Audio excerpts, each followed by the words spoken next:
So you have a meeting with a manufacturer or a distributor, or maybe an investor to talk about your new invention, your new product, maybe a new startup that you're thinking about doing.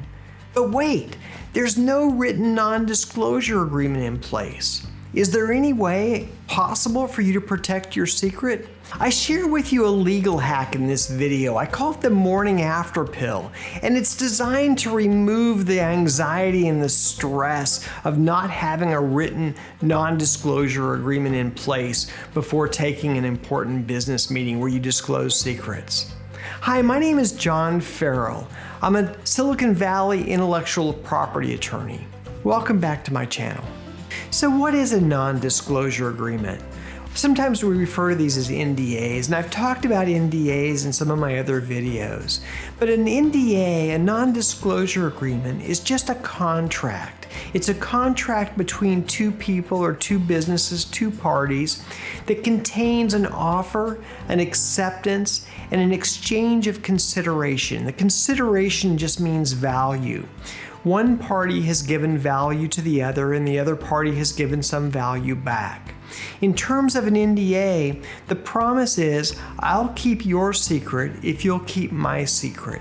So an NDA is a contract between two parties generally to keep a secret. So why do we have non-disclosure agreements, NDA contracts? Well, it's possible to enforce a contract if a contract gets breached. That is, if one party doesn't keep his promise or her promise, then we can sue that person. We can either enforce the contract or receive damages that might accrue as a result of breaking the agreement or breaking the contract. But more importantly, the creation of a non-disclosure agreement is really an act of ceremony and caution. It's beyond the creation of a money damages contract, because what we want to do is remind each of the parties that what's being exchanged here is important, is significant, and by sharing a secret publicly, there may be no monetary damages that will compensate.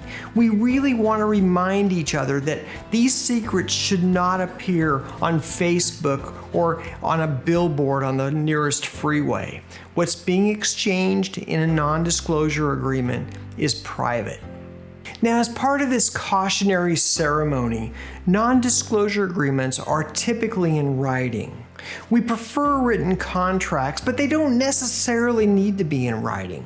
Contracts that are oral are also generally just as enforceable as written contracts. Written contracts are preferred in most cases because of the evidentiary value they serve in the event that there's litigation. We like to have a writing. However, with very few exceptions, which vary somewhat between states, there are only a couple of cases, a couple of exceptions in which contracts need to be in writing. So an oral contract, an oral agreement to keep a secret is also valid, but because memories are short, one of the exceptions that we have on when a contract must be in writing, if it's not possible for the contract to be completed within 1 year. So if something about the non-disclosure agreement requires that it take more than 1 year to complete, then it must be in writing. An example of this might be at the end of 5 years, after keeping our secrets for 5 years, we agree to send each other a bottle of champagne. In this case, the NDA must be in writing. However, if the agreement is such that we agree to keep each other's secrets until either the secret otherwise becomes public or each of us files a patent application on our secrets, then it's possible for that agreement to be completed in 1 year. It's certainly possible for us to file patent applications in 1 year. So therefore, a written contract is not required. So how does this happen in practice? Well, you're taking a meeting, you get together for a meeting, and for whatever reason, there's no written non-disclosure agreement. Often with respect to investors, you're not going to get a non-disclosure agreement in writing. Or it may just be that it breaks up the flow of the relationship, the negotiation, for you to ask for a non-disclosure agreement. So you show up to the meeting, and prior to disclosing your confidential information, you explain to the other party that, hey, this is confidential information, and I'd really appreciate it if we could agree to keep this information confidential between us until I'm able to get my patent on file or until it otherwise becomes public knowledge. Now, this is kind of the code word. This is the secret phrase that I think is really important. Just keep it simple. Until I can get my patent application on file or until it otherwise becomes public.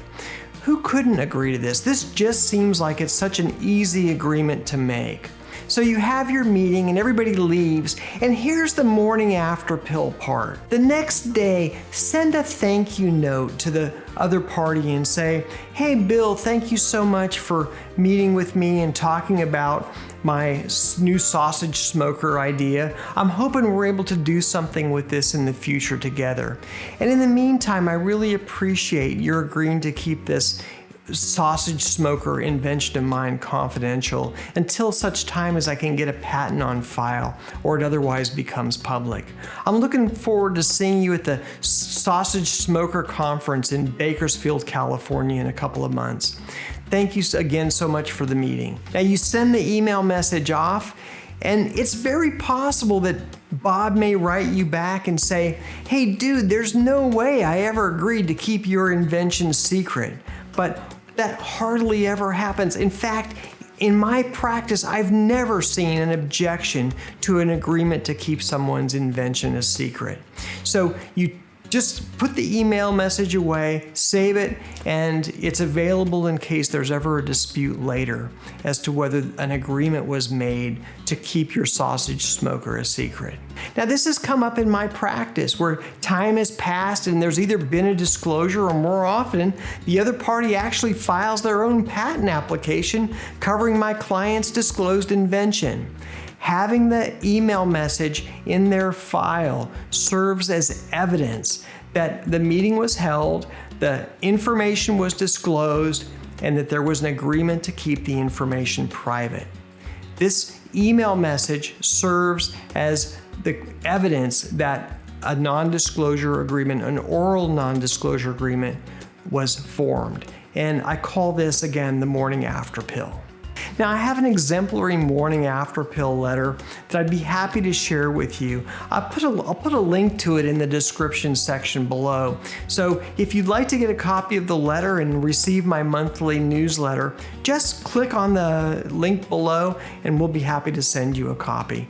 And if you like this idea, like and subscribe. It really does help my channel and it makes this message available to more people. Well, that's really all I have to say today about non-disclosure agreements in the morning after pill. If you have any comments or suggestions for other videos, I'd love to get those in the comments section below.